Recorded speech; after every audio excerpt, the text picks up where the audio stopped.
Mesdames et messieurs, bonjour.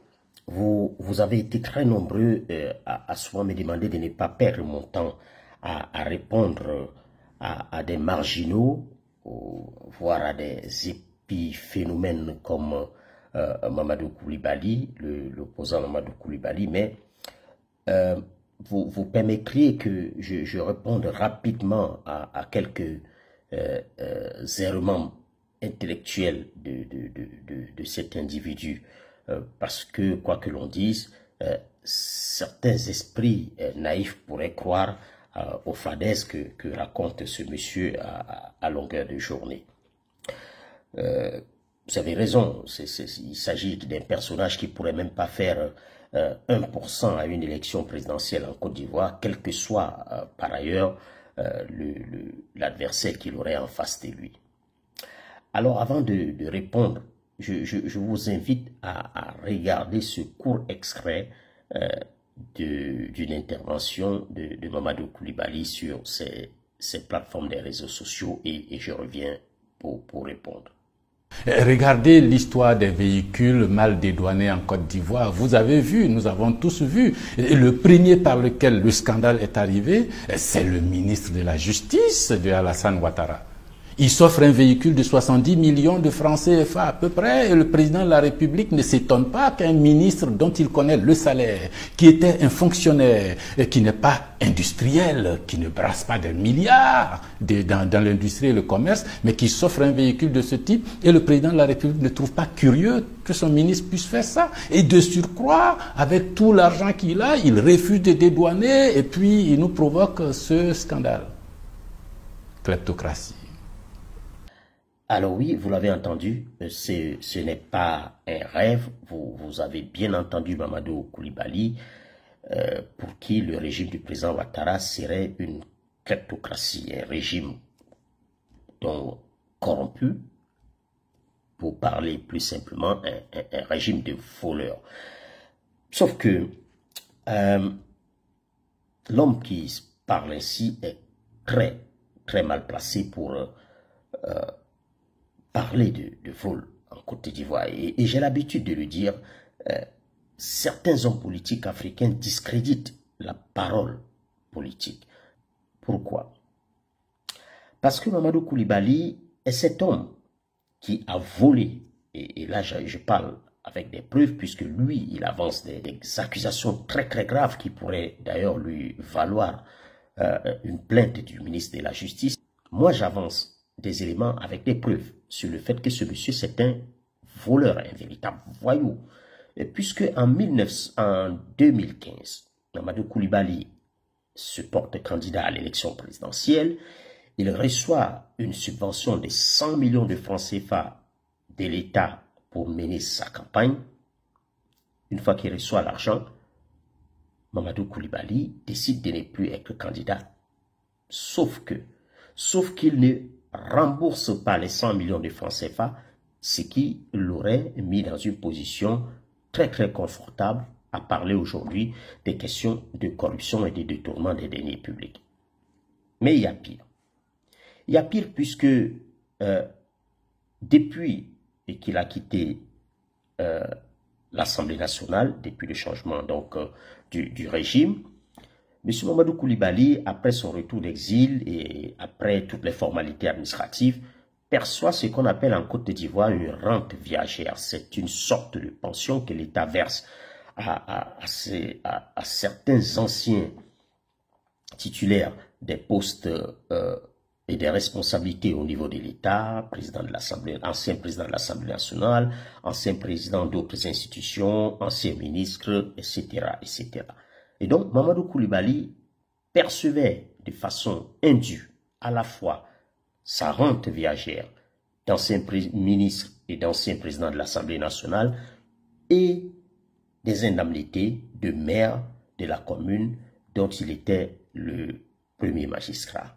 Ceci en violation totale de la loi. Il ne pouvait pas ignorer cette loi puisque il a été président de l'Assemblée nationale et donc celui qui concevait la loi au niveau du Parlement ivoirien. Ce monsieur n'a finalement arrêter de percevoir cette double indemnité de l'État, parce que la loi dit qu'on ne peut pas percevoir toute autre indemnité ou rémunération des fonds publics à partir du moment où on est inscrit au régime de la rente viagère. Il ne renoncera finalement à ses indemnités et ses avantages comme maire qu'à partir du moment où on lui aura rappelé qu'il faudrait qu'il fasse un choix entre ses rentes viagères et ses indemnités et émoluments en tant que maire. Un individu d'une telle moralité qui se met sur la place publique et qui se fait passer pour un donneur de leçons. C'est moralement inacceptable et je ne pouvais pas passer là-dessus. Maintenant, il soulève un deuxième point, puisque Mamadou Coulibaly est une sorte de pape des fake news. Il soulève un deuxième point. Regardons cet extrait et je vais revenir dessus. Tout cet argent qu'on va collecter en sanctionnant tous ceux qui détournent dans les caisses de l'État, en mettant de l'ordre dans les finances publiques, en ne volant plus, tout cet argent peut permettre d'engager un programme de logement social avec un projet de location-vente pour que les plus modestes de notre société puissent avoir un logement et payent dans des délais plus longs de petites sommes qui vont permettre à leur famille aussi d'être à Abidjan, d'être en Côte d'Ivoire et d'être logés. Ils sont citoyens eux aussi. Mais pour ça, c'est pas ce régime qui va le faire. Ce régime-là est kleptocratique. Vous l'avez bien entendu, Mamadou Coulibaly dit que le gouvernement pourrait mettre en place un système de logements sociaux qui permettrait à des Ivoiriens de se loger à moindre coût. Je ne sais pas si notre homme politique n'est pas dans de la manipulation, ce qui serait grave, ou alors il n'est tout simplement pas informé, ce qui serait encore beaucoup plus grave pour quelqu'un de son rang.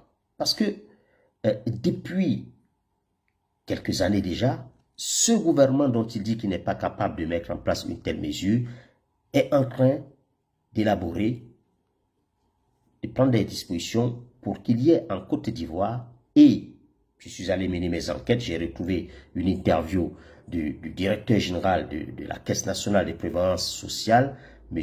Denis Charles Kwasi, une interview accordée à nos confrères de Jeune Afrique, dans laquelle interview, ce haut cadre parle de ce qu'il a appelé retraite-logement. C'est-à-dire que pour une cotisation, tous les pensionnaires de la Caisse nationale de prévoyance sociale pourraient bénéficier d'un financement au niveau des banques pour leur logement, financement qui serait garanti non plus cette fois par l'apport personnel qu'on demande de 20%, mais garanti par un fonds spécial qui est un fonds de garantie du logement de ces pensionnaires qui sera mis en place par la Caisse nationale de prévoyance sociale. Donc, les élucubrations de M. Mamadou Coulibaly ne peuvent tromper que des esprits qui ne sont pas suffisamment informés. Parce que, malheureusement, et les faits que je viens d'évoquer le démontrent, il y a désormais en Côte d'Ivoire, et cela sera mis en place dans les plus brefs délais, selon ce que j'ai cru comprendre à travers mes différentes investigations, il y a désormais ce qu'on appelle, en Côte d'Ivoire, il y aura ce qu'on appelle une retraite logement qui permettra aux retraités de pouvoir acquérir des maisons dans un système de logement, de location-vente qui a des taux très très abordables. Voilà la correction que je voudrais apporter, le rectificatif que je voulais apporter une fois de plus aux fake news distillés par M.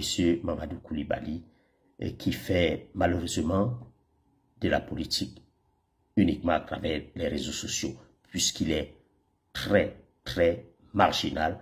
Lui, tout comme son parti politique, ne représente pratiquement rien aujourd'hui sur la scène politique ivoirienne.